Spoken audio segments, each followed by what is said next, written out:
বেশ কিছুদিন ধরে আমাদের সমাজে এমন এমন ঘটনা প্রকাশ পাচ্ছে যেটা দ্বারা একদম বোঝা যাচ্ছে যে কেয়ামত আমাদের অতি শীঘ্রই, কেয়ামত আর বেশি দিন দূরে নাই। অনলাইনের মধ্যে আমার একটা ভিডিও চোখে পড়লো।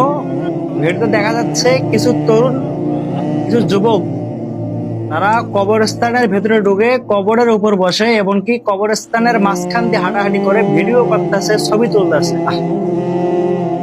আসলে ভাই, এটা আমাদের মুসলমানদের জন্য বড়ই দুঃখজনক একটা ঘটনা। একটাবার ভাবেন, মানুষ কতটা নিচে নেমে গেছে। এটা আমার কল্পনারও বাহিরে যে এগুলো দেখতে হবে আমাদের। রাসূল সাল্লাল্লাহু আলাইহি সাল্লাম স্পষ্ট ভাবে বলেছেন, তোমরা কবরকে অসম্মান করিও না।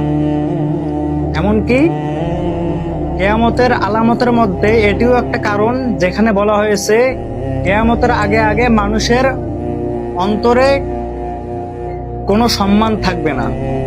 এমনকি মৃত ব্যক্তিদের উপরেও না, মানুষের অন্তরে কোনো সম্মান থাকবে না, এমনকি মৃত ব্যক্তিদের উপরেও না। যেটা আমরা স্পষ্ট ভাবে দেখতে পাচ্ছি আজকাল আমাদের সমাজে এরকম হচ্ছে। আমরা কবরের উপর বসে মজা করতেছে, হাসি তামাশা করতেছে কবরকে নিয়ে। ভাই, এটা ভুলে যাইয়েন না যে এখানে যেই লোকগুলো শুয়ে আছে কবরের মধ্যে, একসময় এই লোকগুলো আপনাদের মতো চলতে পারতো, হাঁটতে পারতো, কিন্তু তারা আজ মৃত। তারা আজ আপনাদের মতো হাঁটতে পারে না, চলতে পারে না। আর আপনারা এটাও ভুলে যায়েন না যে আপনারা যে আজকে হাঁটতে পারতেছেন, চলতে পারতেছেন, একসময় আপনারাও এই কবরে চলে যাবেন। ভাই, কি বলবো ভাই এই ঘটনাটা নিয়ে। একদম দুঃখজনক একটা ঘটনা। আল্লাহ আমাদের সবাইকে হেদায়েত দান।